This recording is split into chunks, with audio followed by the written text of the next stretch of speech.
আৰু ইয়াতে মূলতঃ আমি NRSM কৰ্মীসকলৰ যি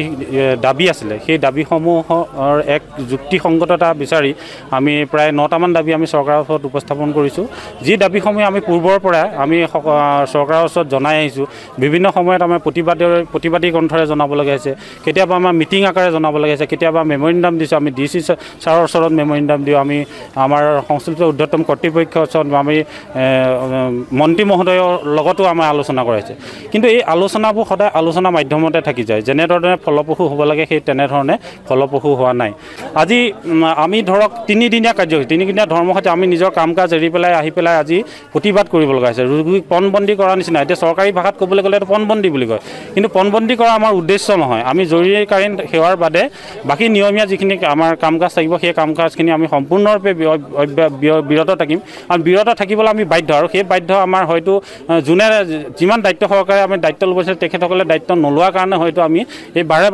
এনেকুৱা ধৰণৰ পদক্ষেপবিলাক হাতত ল'বলগীয়া হৈছে আমাৰ ইয়াত প্ৰায় মাজুলীত প্ৰায় 200 কৰ্মচাৰী আপুনি চিন্তা কৰক স্বাস্থ্য কেন্দ্ৰত যদি প্ৰায় 200 কৰ্মচাৰীয়ে আপুনি কাম নকৰে মাজুলীৰ নিচিনা এখন সৰু জিলাত যদি আপুনি 200 আপুনি চিন্তা কৰক এইটো আপুনি ফিগাৰটো আপুনি লখিমপুৰ আপুনি যদি আপুনি ধুবুৰী আপুনি সেইবিলাক জেগাত গ'লেতো ডাঙৰ ফিগাৰ হৈ যাব ন আৰু সেই সিমানখিনি কৰ্মচাৰীয়ে যদি কামৰ পৰা আঁতৰি থাকিবলগীয়া হয় সেইটো অকণমান চৰকাৰে বিবেচনা কৰিবলগীয়া কথা আৰু আহি আছে তো ৰাসত আমি আগতে এটা উদ্যমেৰে কাম কৰিছিলোঁ প্ৰত্যেকখন ৰাস কমিটিৰ লগত আমাৰ স্বাস্থ্যকৰ্মী জড়িত হৈ থাকে তাতে যদি কিবা এটা স্বাস্থ্যজনিত বিষয় হৈ থাকে আমাৰ এইখিনি কৰ্মচাৰীতে বিগত বছৰত আমাৰ সেৱা আগবঢ়াই থৈ যায় কিন্তু আমিতো এতিয়া নোৱাৰিম মানে নোৱাৰিবলৈ আমি বাধ্য মানে আমাক কোনোবাই বাধ্য কৰিছে নেকি নাজানো কিন্তু আমি আমাৰ প্ৰাপ্যৰ পৰা বঞ্চিত হোৱাৰ কাৰণে এই কামখিনি কৰিবলৈ আমি তাৰ পৰা বিৰত থাকিবলৈ আমি বাধ্য NRSM কৰ্মচাৰীয়ে নোৱাৰোঁ নহয় কেনেকৈ কৰিব আমি প্ৰতিবাদ কৰি আছোঁ আমি প্ৰতিবাদ সময়ত আপুনি দায়িত্ব কেনেকৈ পালন কৰিব আপুনি নোৱাৰিব কেনেকৈ পালন কৰিব সেই ক্ষেত্ৰত আমাক দোষীও লাভ নাই কাৰণ আমাক বাধ্য আৰু সেই কথা আমি চৰকাৰক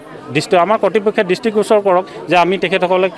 তেখেতসকলৰ প্ৰতি আমাৰ যি দায়িত্ব সেইটো পালন হয়তো ক'ৰবাত কৰা নাই চাগে সেইকাৰণে আমি আজি তেনেকুৱা এটা সিদ্ধান্ত ল'বলগীয়া হৈছে সেইটো যিকোনো খবৰৰ বাবে যোগাযোগ কৰক 7099017330 লগতে 7099017110 নম্বৰত